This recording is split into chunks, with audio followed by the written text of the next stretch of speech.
I am absolutely shocked with the behavior and submissiveness showed by the King of Jordan during his meeting with Trump. I cannot apprehend that he allowed Trump to dominate the meeting and openly state that Gaza now belongs to the US, and I quote him when he says, "What is there to buy?" The King of Jordan, when allowed to speak by Trump, did state some things that are still to be discussed. I've broken the meeting into smaller digestible chunks. Let's take a look at the first clip. Friendship and trust between the two of us. Mr. President, I truly believe that with all the challenges that we have in the Middle East, that I finally see somebody that can take us across the finish line to bring stability, peace, and prosperity to all of us in the region. And it is, I think, our collective responsibility in the Middle East to continue to work with you, to support you, to achieve those lofty goals. So I'm very delighted to be here. And as you said, sir, we've got some very interesting discussions ahead of us. Very good. The King of Jordan stating they finally found someone to take them across the finish line. What an absolutely shocking statement.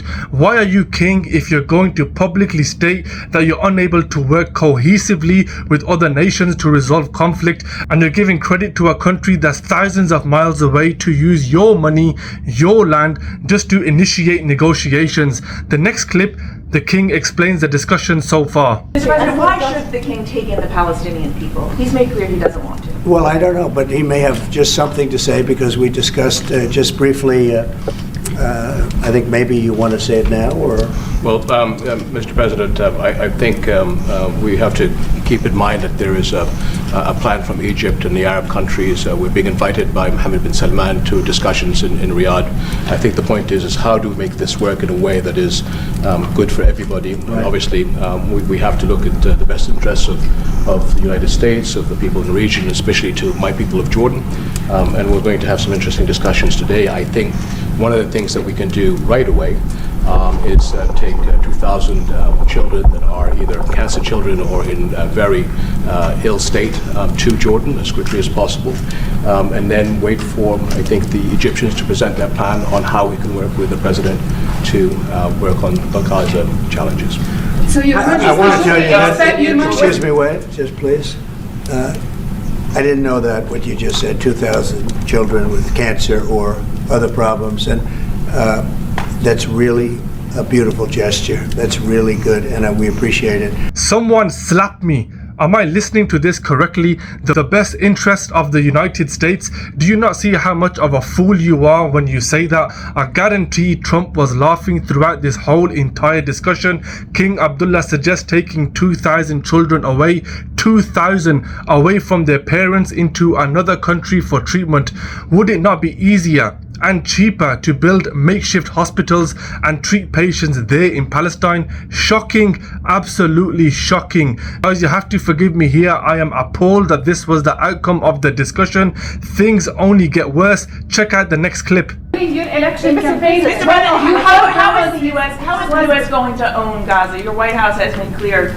Taxpayer dollars won't be used for this. So no, what money are you going to use to buy Gaza? We're not going to buy anything. We're going to have it, and we're going to keep it, and we're going to make sure that there's going to be peace, and there's not going to be any problem, and nobody's going to question it, and we're going to run it very properly, and eventually we'll have economic development at a very large scale, maybe the largest scale on that site. And we'll have lots of good things built there, including hotels and office buildings and housing and other things. And we'll make that site into what it should be. We're not going to buy it. We're going to have it, and we're going to keep it. And the king sat there silently. I am appalled and lost for words. I'm trying to keep myself calm with the hope that the king knows something I don't, that he hasn't mentioned in this meeting. Lots of things being built, Trump says, hotels and office buildings. Man, we've lost the leaders of yesterday. Next clip. Go ahead. Mr. President, you were saying that Palestinians will live somewhere else safe. Where exactly do you want them to live? Well, it's not where I want them to live. It's going to be where we ultimately choose as a group. And I believe we'll have a parcel of land in Jordan. I believe we'll have a parcel of land in Egypt. We may have someplace else, but I think when we finish our talks, we'll have a place where they're going to live very happily and very safely. And, you know, don't forget, they only want to be on the Gaza Strip because they don't know anything else. They've never had an alternative. And they don't want to be on the Gaza Strip, but they have no choice. They have to be. And they're being killed there at levels that nobody's ever seen. No place in the world is like as dangerous as the Gaza Strip. They don't want to be there. They have no alternative. When they have no alternative, not one person will want to stay where they are. Nobody wants to stay there. They're living in hell. It's a death trap. Who's killing who? Who's destroying them? Trump states living in hell. Who made it hell? Next clip. Mr. President, how do you know that the Palestinians don't want to leave their land? Some people say this is ethnic cleansing. You won't be able to force them to leave their land. We're moving them to a beautiful location where they have new homes, where they can live safely, where they'll have doctors and medical and all of those things, and I think it's going to be great. Yeah, any questions? King Abdullah, what do you think about the U.S. taking over the Gaza Strip? Do you want to see the U.S. own the Gaza Strip?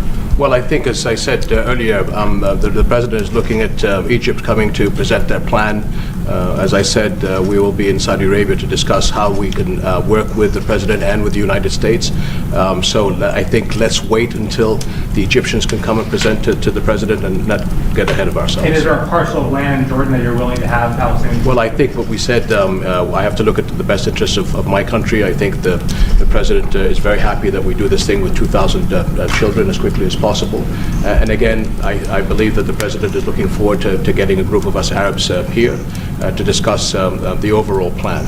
This is the exact definition of ethnic cleansing. You can't move a population without consent and willingness of the people. I'm glad King Abdullah said not to get ahead of ourselves. I hope that he has other plans. What I don't understand is, if the Arab nations are going to go ahead with the plans, why do they even need the involvement of the US? If they're doing all the work, why are the US even involved? Buy Gaza, and today you just said we're not going to buy Gaza. We're not going to have to buy. We're going to have Gaza. We don't have to buy. There's nothing to buy.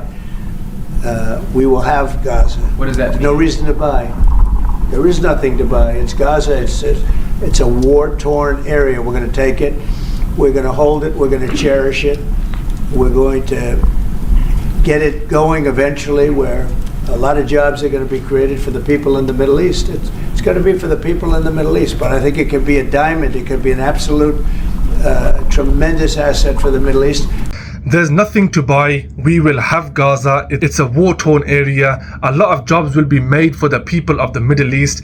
Don't believe these lies. It's shocking. I can't believe this meeting even took place. Trump was asked a question under which authority, and Trump says under the US authority. Where's the law? What's the point of law when the people above it think they can do whatever they want? Anyway, guys, that's the discussion. Let me know your thoughts on the comment section below. Thanks for watching. Support me by liking and subscribing. And I'll see you in my next video. Peace out.